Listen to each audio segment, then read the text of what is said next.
Hello प्यारे साथियों, कैसे हैं आप लोग। उम्मीद करता हूं आप सभी लोग ठीक होंगे। फ्रेंड्स, एक बार फिर से आपका स्वागत है हमारे यूट्यूब चैनल मेडी साइंस ट्यूटोरियल में। फ्रेंड्स, जैसा कि आप सभी को पता होगा, इस समय हम लोग यूपी मुख्य सेवका का प्रिपरेशन कर रहे हैं, जिसमें इस समय हम लोग टॉपिक वाइज महत्वपूर्ण प्रश्नों को सॉल्व कर रहे थे। प्रीवियस लेक्चर की बात किया जाए तो प्रीवियस लेक्चर में हम लोगों ने मुख्य सेवका की भूमिका और जिम्मेदारियां भाग 1 से महत्वपूर्ण प्रश्न को सॉल्व किया, जिसमें टोटल प्रश्नों की संख्या 20 थी। इसी को हम लोग कंटिन्यू करेंगे। इसमें हम लोग फिर से भाग 2 में 20 प्रश्न को सॉल्व करेंगे और प्रश्न आपके बहुत ही इंपॉर्टेंट होंगे। तो टोटल प्रश्न आपके 40 हो जाएंगे। अगर आप 40 प्रश्न पढ़ लेते हैं तो आपका जो मुख्य सेवका की भूमिका और जिम्मेदारियां हैं, उनसे आपके एग्जाम में कोई भी प्रश्न छूटेगा नहीं। बस ध्यान रखना कि जो भी और भी एक्स्ट्रा चीज़ें बताई जाती हैं उसको अपने कॉपी में आप लोग नोट डाउन करते रहिएगा। और साथ में अगर आप हमारे प्राइवेट टेलीग्राम चैनल से जुड़ना चाहते हैं, जिसमें आपको डेली 2 क्विज मिलते हैं, साथ में आपको PDF मिल जाता है, साथ में आपको ई-बुक मिल जाता है, उसके बाद में आपको प्रत्येक संडे को एक प्रैक्टिस सेट मिल जाता है और साथ में आपकी पढ़ाई की काउंसलिंग भी हो जाती है। तो टोटल इन चीज़ों का फ़ायदा लेने के लिए हमारे प्राइवेट टेलीग्राम चैनल में जुड़ सकते हैं। इसके लिए अगर पेमेंट की बात करें तो इसका जो पेमेंट लिंक है हम डिस्क्रिप्शन बॉक्स में दे देंगे। और अगर बात करें कि कितना पेमेंट आपको लगेगा, तो आपको 49 रुपये 3 मंथ के लिए मिलेगा, यानी कि आप 49 रुपये में हमारे इस प्राइवेट टेलीग्राम चैनल में 3 मंथ रह सकते हैं और अपने स्टडी को और बेहतरीन तरीके से कर सकते हैं। तो चलिए फ्रेंड्स, देरी ना करते हुए आ जाते हैं अपने पहले प्रश्न पे। अगर पहले प्रश्न की बात किया जाए तो ये कुछ इस प्रकार से है कि ICDS योजना के अंतर्गत नहीं आता है, यानी कि आपका जो इंटीग्रेटेड चाइल्ड डेवलपमेंट सर्विस है, इसके अंतर्गत यहाँ पे क्या नहीं आता है। तो ऑप्शंस की बात किया जाए तो यहाँ पे पोषण दिया हुआ यानी कि न्यूट्रिशन दिया हुआ है, उसके बाद में टीकाकरण यानी कि इम्यूनाइजेशन, उसके बाद में रेफरल सेवाएं, उसके बाद में यहाँ पे जो दिया हुआ है जनगणना। तो देखिए फ्रेंड्स, अगर बात करें ICDS योजना के अंतर्गत कौन सी योजनाएं नहीं आती हैं, तो इसके अंतर्गत आपका जनगणना नहीं आता है। तो ऑप्शन नंबर यहाँ पे क्या सही जाएगा, आपका डी वाला सही जाएगा। ठीक है, तो आपका जो ICDS है, इसके अंतर्गत आपका न्यूट्रिशन यानी कि पोषण आएगा, उसके बाद में टीकाकरण के जो भी कार्यक्रम होते हैं वो आएंगे, उसके बाद के आपके जो रेफरल सेवाएं होती हैं ये आएंगी, लेकिन आपके ICDS के अंतर्गत जनगणना की सेवाएं नहीं आएंगी। तो ऑप्शन नंबर यहाँ पे आपका डी वाला सही जाएगा। ठीक है, चलिए बच्चे आ जाते हैं अपने अगले प्रश्न पे। अगला प्रश्न यहाँ पे हमारा सेकंड नंबर का है और सेकंड नंबर का प्रश्न कह रहा है कि ICDS योजना के तहत कितनी सेवाओं का पैकेज प्रदान किया जाता है, यानी कि आपका जो इंटीग्रेटेड चाइल्ड डेवलपमेंट सर्विस है, इसके अंतर्गत कितनी सेवाएं यहाँ पे आपको दी जाती हैं। ठीक है, 3 सेवाएं दी जाएंगी, 4 सेवाएं, 5 सेवाएं या फिर आपकी यहाँ पे 6 सेवाएं दी जाएंगी। तो ध्यान रखना बच्चे, यहाँ पे आपको टोटल 6 सेवाएं दी जाती हैं आपके ICDS के योजना के अंतर्गत। अगर यहाँ पे बात करें पूरे 6 सेवाओं की, तो पहला आपका क्या हो जाता है, आपका हो जाता है पहला पूरक पोषण, दूसरा आपका हो जाता है प्री स्कूलिंग औपचारिक शिक्षा, और आपका तीसरा हो जाता है आपका पोषण व स्वास्थ्य शिक्षा, प्रतिरक्षा, स्वास्थ्य जांच व रेफरल सेवाएं। तो इतना आपके 6 हो जाएंगे। तो आपके जो ICDS योजना है, इसके अंतर्गत आपको 6 सेवाएं दी जाती हैं: पूरक पोषक, प्री स्कूल औपचारिक शिक्षा, पोषण तथा स्वास्थ्य शिक्षा, प्रतिरक्षा, स्वास्थ्य जांच व रेफरल सेवाएं। ठीक है, चलिए बच्चे आ जाते हैं अपने अगले प्रश्न पे। अगला प्रश्न यहाँ पे हमारा क्या है, थर्ड नंबर का है, और थर्ड नंबर का प्रश्न कुछ इस प्रकार से है कि ICDS योजना के तहत केंद्र और राज्य के बीच पूरक पोषक बंटवारे का वित्त अनुपात है। बहुत ही इंपॉर्टेंट प्रश्न है बच्चा, क्योंकि हमने कल जब यानी कि प्रीवियस लेक्चर में हमने बताया था कि आपकी जो ICDS योजना है, इसमें क्या होता है कि आपकी जो कौन सी सूची आती है, तो इसके अंतर्गत आपकी समवर्ती सूची आती है, यानी कि इसमें आपका जो केंद्र सरकार होता है वो भी प्रतिभाग करता है और आपका राज्य सरकार होता है ये भी प्रतिभाग करता है। ठीक है, अब यहाँ पे प्रश्न पूछा है कि आपका जो ICDS योजना है, इसके अंतर्गत आपके जो केंद्र और राज्य का यहाँ पे बंटवारा है, ये आपका कितना होता है वित्त के अनुपात से। तो अगर यहाँ पे बात करें ऑप्शंस की, तो आपका 10-90 दिया हुआ है, यानी कि 10:90 है, उसके बाद में 50-50 का है, और 90-10 का है, या फिर 75-25 का है, यानी कि 75 आपका केंद्र का, 25 आपका राज्य का, या फिर आपका केंद्र का 90 या फिर 10 राज्य का। ठीक है, इस प्रकार से आपके ऑप्शन दिए हुए हैं। तो ध्यान रखना, जो उत्तर प्रदेश की अगर बात की जाएगी तो इसमें जो केंद्र सरकार और राज्य सरकार का बंटवारा होता है, ये आपका 50-50 का होता है, यानी कि आधा जो वित्त है वो आपका केंद्र सरकार देगी और आधा जो वित्त होता है आपके राज्य सरकार देगी। तो ध्यान रखना, आपके उत्तर प्रदेश में कितना है, आपका 50-50 का है। और अगर बात करें पूर्वी इलाकों में, यानी कि जो आपके पूर्वोत्तर राज्य हैं, उनमें 10-90 का हो जाता है, यानी कि 90% कौन देगा, 90% आपका केंद्र देगा और 10% जो होता है आपका कौन देगा, ये आपका राज्य देगा। लेकिन ध्यान रखना है कहाँ पे, आपके पूर्वोत्तर इलाके में होता है, यानी कि पूर्वोत्तर राज्य जो है उनमें होता है।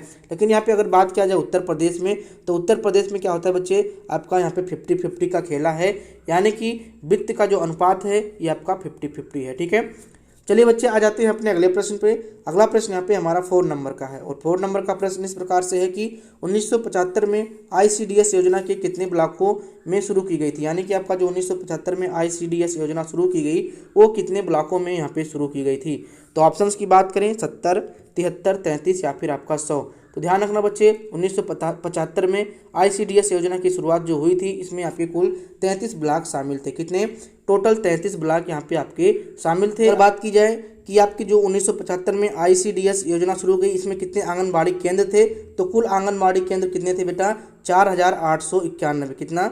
4891 आंगनबाड़ी केंद्र थे। और आपके टोटल कितने ब्लॉक थे? आपके 33 ब्लॉक थे। तो इतना दोनों पॉइंट आप लोग ध्यान रखना, ये आपके जो फैक्ट हैं ये आपके एग्जाम में आ सकते हैं। ठीक है, चलिए फ्रेंड्स आ जाते हैं अपने अगले प्रश्न पे। अगला प्रश्न यहाँ पे हमारा 5 नंबर का है और 5 नंबर का प्रश्न कुछ इस प्रकार से है कि ICDS योजना को किस अंतर्राष्ट्रीय संस्था द्वारा आर्थिक और तकनीकी सहायता प्रदान की गई है। देखिए आप पढ़ रहे हैं मुख्य सेविका की जिम्मेदारियां और कार्य, और इसी के अंतर्गत आपका आता है ICDS, यानी कि आपकी जो मुख्य सेविका है इससे ऊपर जो आपकी ऑफिस होता है आपका ICDS होता है, जो कि पूरा के पूरा आपका राज्य देखता है और साथ साथ में आपका केंद्र देखता है। तो ये पूछ रहा है कि आपका जो ICDS योजना है इसके अंतर्गत जो आपकी अंतर्राष्ट्रीय संस्था है ये कौन सी संस्था है जो कि आर्थिक और तकनीकी सहायता प्रदान करती है आपके ICDS को। तो ऑप्शन जो आपके हैं विश्व बैंक है, IMF है या फिर आपका एशियाई विकास बैंक है या फिर आपका इनमें से कोई नहीं। तो देखिए फ्रेंड्स जितने भी हमने आपके स्वास्थ्य एजेंसी पढ़ाए थे जिसमें आपने कई चीज़ें पढ़ी थी वो कहीं ना कहीं आपको मदद पहुंचाते हैं आपके ICDS को। लेकिन अगर पूर्ण रूप से देखा जाए कि कौन मदद पहुंचाता है सबसे ज़्यादा, तो आपका कौन सा हो जाता है? आपका विश्व बैंक हो जाता है। तो ऑप्शन नंबर यहाँ पे आपका क्या सही जाएगा? ए वाला सही जाएगा। कौन सा सही जाएगा बच्चे? आपका यहाँ पे ए वाला सही जाएगा। ठीक है, चलिए बच्चे आ जाते हैं अपने अगले प्रश्न पे। अगला प्रश्न यहाँ पे हमारा 6 नंबर का है और 6 नंबर का प्रश्न यहाँ पे कह रहा है कि किस वर्ष आपका जो इंटीग्रेटेड चाइल्ड डेवलपमेंट सर्विस योजना है इसको बंद कर दिया गया था। यानी कि कौन सा ऐसा वर्ष है जिसमें आपके ICDS योजना को बंद कर दिया गया था? 1977 में, 1978 में, 1980 में या फिर आपका 1985 में। तो देखिए फ्रेंड्स अगर बात किया जाए 1978 में तो आपका ये बंद कर दिया गया था। अगर सरकार की बात करें तो मोरारजी देसाई यहाँ पे इनकी सरकार थी। कौन सी भाई? मोरारजी देसाई की सरकार थी और यहाँ पे बंद कर दिया गया था। उसके बाद में इसको फिर चालू किया गया कब? 10वीं पंचवर्षीय योजना के अंतर्गत इसको फिर चालू किया गया। कितना? 10वें पंचवर्षीय योजना के अंतर्गत इसको फिर से क्या कर दिया गया? शुरू कर दिया गया। तो ऑप्शन जो आपका है 1978 में आपका मोरारजी देसाई सरकार थी इनकी, इसी के सन में आपका बंद किया गया था। इसको पुनः 10वीं पंचवर्षीय योजना के समय में शुरू किया गया है। ठीक है, तो इतना पॉइंट आप लोग यहाँ पे ध्यान रखना। ये पूछ सकता है कि किस वर्ष दोबारा आपका ICDS शुरू किया गया, तो आपका 10वीं पंचवर्षीय योजना। अब आप इसका डेट देख लीजिएगा कि जो आपका जो 10वीं पंचवर्षीय योजना है ये आपकी कब चलाई गई थी। ठीक है, चलिए फ्रेंड्स आ जाते हैं अपने अगले प्रश्न पे। अगला प्रश्न यहाँ पे हमारा 7 नंबर का है और 7 नंबर का प्रश्न कह रहा है कि 3 से 6 वर्ष के बच्चों के लिए विद्यालय पूर्व और गैर औपचारिक गतिविधियों को संचालित करना कार्य है। यानी कि जो 3 से 6 वर्ष के बच्चे होते हैं इनको एक विद्यालय पूर्व नाम दिया जाता है। यानी कि विद्यालय में जाने से पहले, यानी कि कक्षा 1 यानी क्लास 1 में पहुंचने से पहले जो इनकी क्लास होती है इसको अब तो प्री स्कूल भी दे दिया गया है। ठीक है, लेकिन इतना आपका जो भी नए अपग्रेडेड चीज़ें वो नहीं आएंगी। प्री स्कूलिंग भी इसको कह सकते हैं। और गैर औपचारिक जो गतिविधियाँ होती हैं इसका जो संचालन होता है आपके कहाँ पे होता है? आंगनबाड़ी कार्यकर्त्री के द्वारा होता है, मुख्य सेविका के द्वारा होता है, एएनएम के द्वारा होता है या फिर आपका आशा के द्वारा होता है। तो ध्यान रखना बेटा कि जो आपकी आंगनबाड़ी होती है आंगनबाड़ी से ऊपर होता है कौन सा? मुख्य सेविका। तो मुख्य सेविका स्कूलिंग करने नहीं आएंगी। तो इसका जो सही आंसर यहाँ पे आपका जाएगा आंगनबाड़ी कार्यकर्त्री जाएगा। कौन सा सही जाएगा आपका यहाँ पे? आंगनबाड़ी कार्यकर्त्री जाएगा। तो ऑप्शन नंबर यहाँ पे आपका ए वाला सही जाएगा। ठीक है फ्रेंड्स आ जाते हैं अपने अगले प्रश्न पे। अगला प्रश्न यहाँ पे हमारा 8 नंबर का है और 8 नंबर का प्रश्न कुछ इस प्रकार से है कि आंगनबाड़ी कार्यकर्ता का कार्य है। यानी कि आपकी जो आंगनबाड़ी कार्यकर्ता होती हैं साथ साथ में जो सहायिका होती हैं उनका कार्य यहाँ पे क्या होता है? तो जो ऑप्शन आपका दिया हुआ है स्वास्थ्य और पोषण शिक्षा प्रदान करना तथा माताओं में शिशुओं को अपना दूध पिलाने, पोषण आहार संबंधी परामर्श देना, दस्त हैदा आदि आपातकालीन मामलों को स्वास्थ्य केंद्र भेजना या फिर उसके बाद में किशोरों के लिए विभिन्न योजना के क्रियान्वयन में मदद करना या फिर उपयुक्त सभी। तो ध्यान रखना इस प्रकार के प्रश्न का सही आंसर आपका उपयुक्त सभी ही हो जाता है। तो इन चीज़ों को आप लोग ध्यान में रखिए। लेकिन यहाँ पे एक चीज़ और ध्यान में रखिएगा, यूपी पॉलिसी कुछ इस प्रकार से प्रश्न भी बना दे रही है इस समय जिसमें इनमें से कोई नहीं आपका यहाँ पे सही जा रहा है। तो इसका भी थोड़ा सा ध्यान रखना। लेकिन अगर आपको लग रहा है कि हाँ चारों के चारों ऑप्शन यहाँ पे सही जाएंगे तो उसको आप लोग ये सभी पर ही सही करिएगा। ठीक, क्योंकि अगर बात किया जाए इस प्रश्न में तो आंगनबाड़ी क्या करती हैं, उनको जो शिक्षा यानी कि शिक्षा प्रदान करना है, किस क्षेत्र में, स्वास्थ्य और पोषण के क्षेत्र में आपको शिक्षा प्रदान करना है, और साथ में शिशु को दूध पिलाया जाए इस पर भी इनको जागरूकता फैलाना है। ठीक है, यानी कि जो आपके बेबी है, बेबी को माँ का दूध मिलना चाहिए, माँ का आहार मिलना चाहिए, इस पर भी इनको क्या करना है, इनको परामर्श देना है। उसके बाद में अगर किसी व्यक्ति को दस्त हैजा, व्यक्ति नहीं, अगर किसी बच्चे को दस्त हैजा है तो उसको आपातकालीन मामलों में स्वास्थ्य केंद्र पर भेजना इनका काम हो जाता है।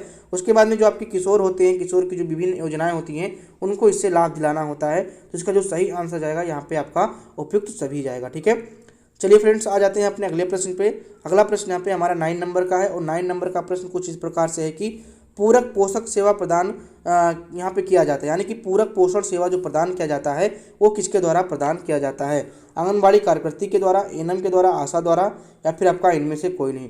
तो इसका जो सही आंसर जाएगा आपका ए वाला, यानी कि आंगनबाड़ी कार्यकर्ती के द्वारा यहाँ पे क्या दिया जाता है, पूरक पोषण सेवा यहाँ पे प्रदान किया जाता है। इसके अलावा आपको ये भी ध्यान रखना है, हमने बताया था कि ICDS जो आपका योजना है इसके अंतर्गत आपको यहाँ पे 6 पैकेज दिया जाता है, यानी कि 6 सेवाएं आपको दी जाती हैं।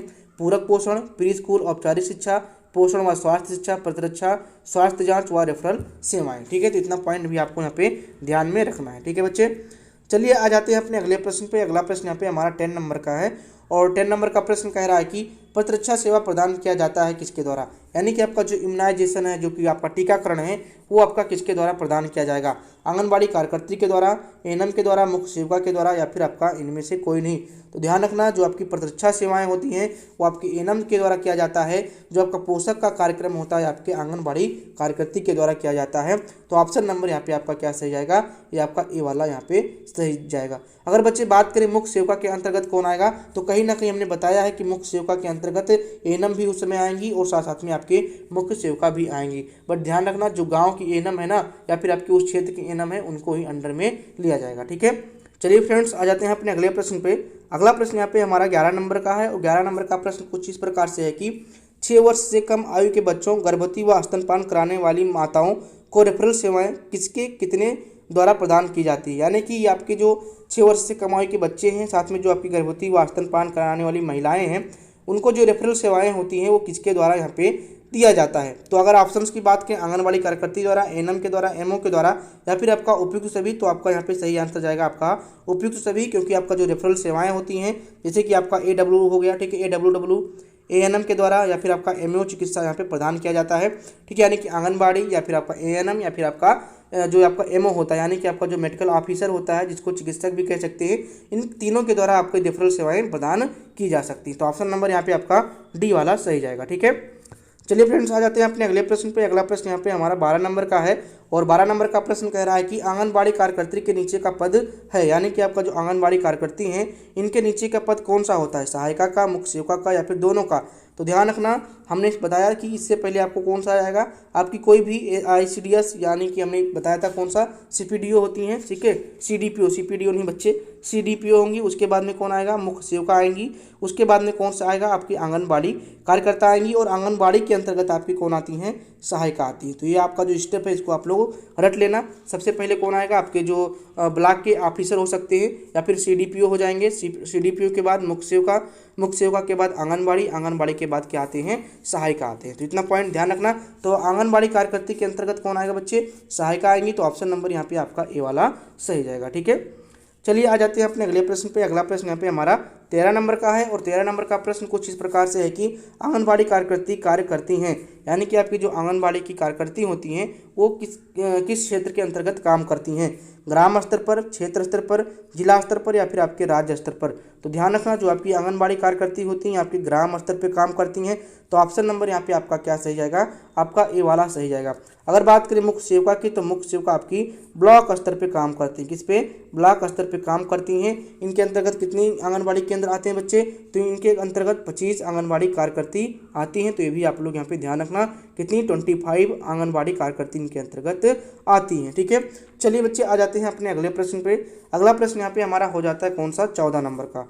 और 14 नंबर का प्रश्न कुछ इस प्रकार से है कि ICDS कार्यक्रम उत्तर प्रदेश में किस विभाग के द्वारा संचालित किया जाता है।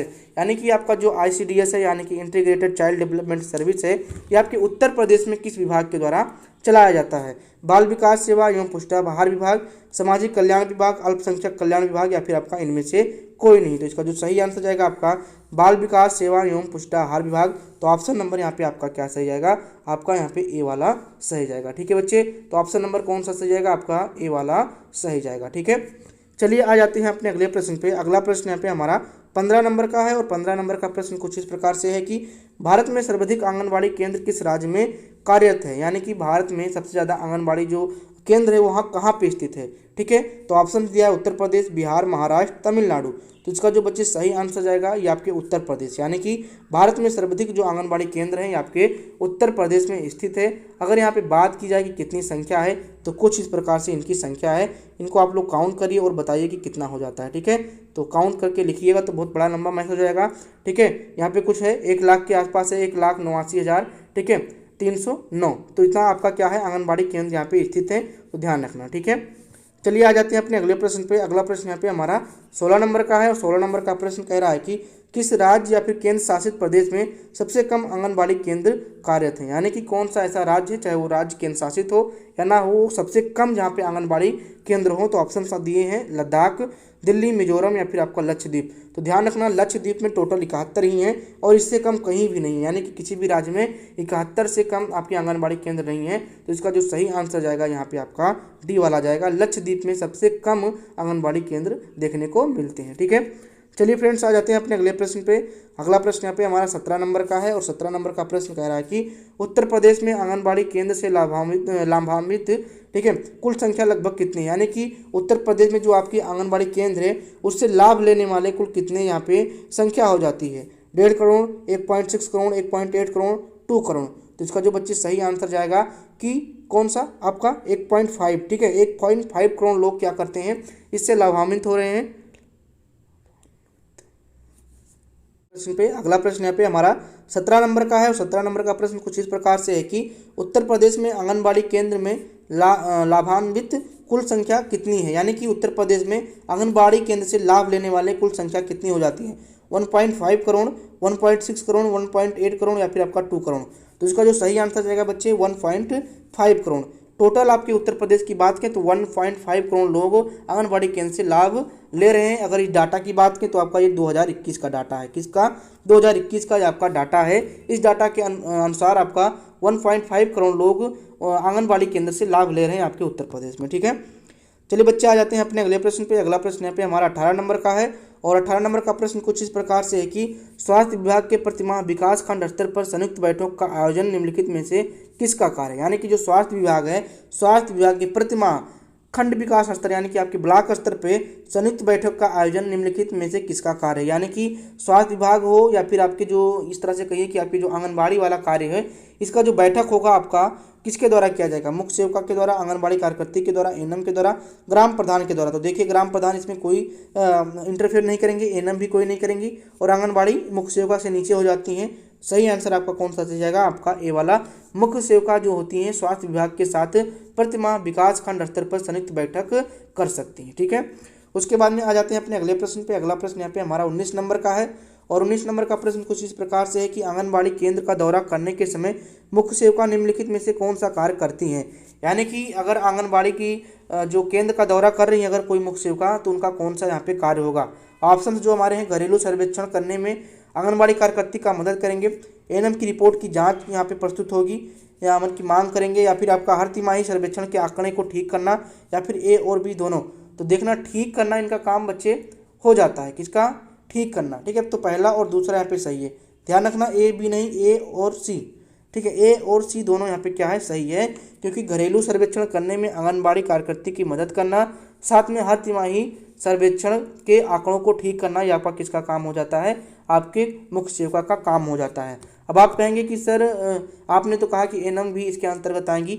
नहीं बच्चे, आएंगी। आपके क्षेत्र में अगर हैं तो टीकाकरण के माध्यम से आप उनको मतलब कि उनको आप जागरूक करेंगे या फिर टीकाकरण लगाने के लिए कहेंगे। जो भी चीज़ें ये चीज़ें होंगी, लेकिन ये चीज़ें नहीं होंगी कि उनको आप अंडर में चलाएंगे। ठीक है, उनके अंडर में जो भी आपके नर्सिंग की ऑफिसर होती हैं वो चलाते हैं, जो सीएचओ कहते हैं। ठीक है, चलिए बच्चे आ जाते हैं अपने अगले प्रश्न पे। अगला प्रश्न यहाँ पे हमारा 20 नंबर का है, यही आपका लास्ट है। यह प्रश्न कह रहा है कि मुख्य सेवका की जिम्मेदारियों के अंतर्गत निम्नलिखित में से क्या सही नहीं है।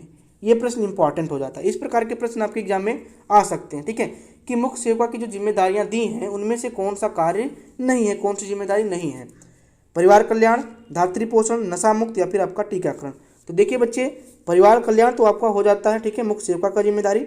धात्री पोषण भी हो जाता है और टीकाकरण भी हो जाता है, लेकिन कौन नहीं होता, ये नशा मुक्त। नशा मुक्त की कोई जिम्मेदारी नहीं ली है मुख्य सेवका जी, तो ध्यान रखना, यही इसका सही आंसर जाएगा। तो टोटल बच्चे यहाँ पे 20 प्रश्न यहाँ पे हम लोगों ने सॉल्व किया और सारे के सारे प्रश्न कहीं ना कहीं इंपॉर्टेंट है और एक दूसरे से इंटरकनेक्ट है, तो इनको अच्छे से पढ़िए। और साथ में जो हमारा क्विज होता है हमारे प्राइवेट टेलीग्राम ग्रुप में, उनमें आप लोग प्रतिभाग करिए, देखिए कि आपका टोटल कितना सही जाता है और क्या कमियां आप में रह गई हैं जिसको आपको और सही करने की ज़रूरत है। तो टोटल 20 प्रश्न पढ़े हैं और अगर बात करें इसमें से भी इंपॉर्टेंट कौन सा हो सकता है, तो ध्यान रखना जो भी आपके प्रश्न यहाँ पे ICDS से पूछे गए हैं आपके सारे के सारे इंपॉर्टेंट हैं।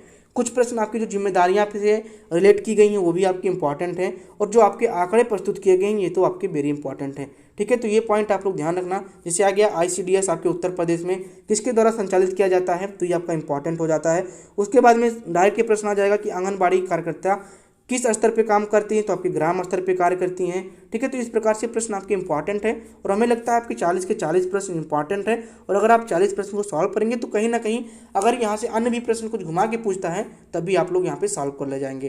तो इस चीज़ को आप लोग करिए। उसके बाद में ध्यान रखना, इसके बाद में आज के दिन ही जब भी आप लेक्चर ले रहे हैं, अगर टोटल लेक्चर लिए हैं तो आपको समझ में आएगा, एक हमारा लाइव क्लास भी होगा, तो आप इस लाइव क्लास को भी लीजिएगा। ये जो हमारा प्राइवेट चैनल ग्रुप है उसमें भी हमने नोटिफिकेशन दे दूंगा और साथ में हमारा जो पब्लिक ग्रुप है उसमें भी हम लोग इसका नोटिफिकेशन प्रोवाइड कर देंगे। टाइमिंग आपका वही 4 बजे के आसपास रहेगा, तो ध्यान रखना 4 बजे आप लोग मैराथन क्लास में आइए।